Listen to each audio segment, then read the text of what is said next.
Hello and welcome back to Libib's channel. My name is Kaylin and today I think the wind apocalypse is going on outside, but I'm not for sure because it sounds windy AF outside right now, and like I have my windows kind of cracked in my room and I can just see everything go like whoosh, whoosh, and oh my god, it is windy. Anyways, welcome back to Libib's channel. Today I'm going to be talking about the top 5 books that I need to read in 2017, and if I don't read them this year, what am I gonna do? I'm probably never gonna get to them, and so I'll probably get rid of them at the end of the year, but these are the books that I want to read this year. I'm gonna start off at number 5, and number 5 is going to be Magnus, Chase and the Gods of Asgard, The Sword of Summer, 500 Years Later, after I read that entire title by Rick Riordan. This cover is just beautiful, and that's the main reason why I bought this. In the place that I worked at, I had a great discount.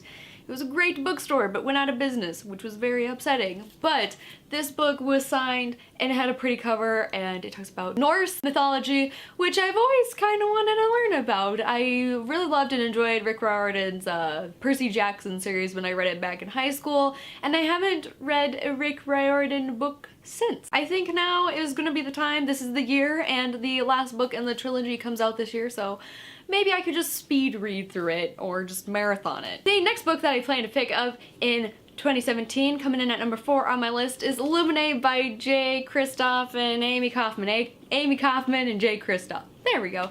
This book is just visually pleasing from the cover to the inside of the book. That was boring to look at, but gosh darn it, where's some cool pages? Like this, and this, and this, and this.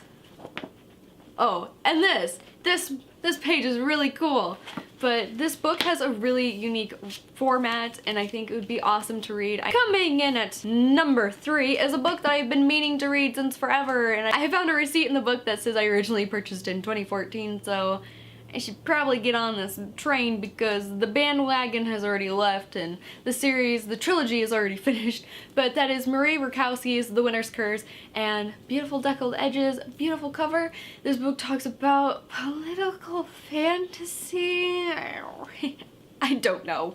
And the cover is gorgeous. I've heard nothing but everyone says it's a wonderful, awesome book, and I purchased the sequel back when I went to book shopping last in a bookshop, which was probably in October, I want to say. I was hoping to purchase the sequel to get me to push to read this book, and that still hasn't happened yet, so I'm hoping that reading this book this year will get done. If not, then I'm just gonna have to say sayonara to the whole entire series because I'll probably never read it. Next up, coming in at number 2 on my list, is Clockwork Princess by Cassandra Clare, and I have not read this book, so no spoils in the comment section below, please. I have not been spoiled for this book, and I hope to God that I'm still not gonna be spoiled for it, but I loved the first 2 books in the series. This is when I first started booktubing back.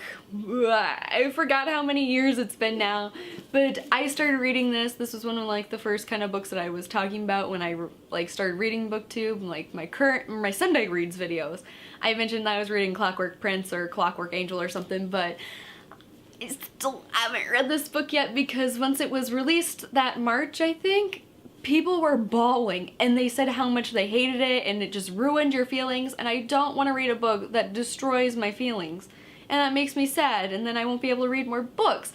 So that's why I've been putting off this book so long. It's kind of massive. I don't want to catch the feels and I don't want to cry. And plus, whenever I read a Cassandra Clare book, it just takes me 5 ever to read because I read a Cassandra Clare book slower than I would any other book just because I like to get fully immersed. And this was one trilogy that really, really got to me the first time that I picked up, and I really loved and enjoyed it. So hopefully I can love and enjoy it this year, if not. And the number 1 book that I am anticipating and that I need to read this year is Harry Potter and the Prisoner of Azkaban. This is not the illustrated edition, but I thought I would mention it.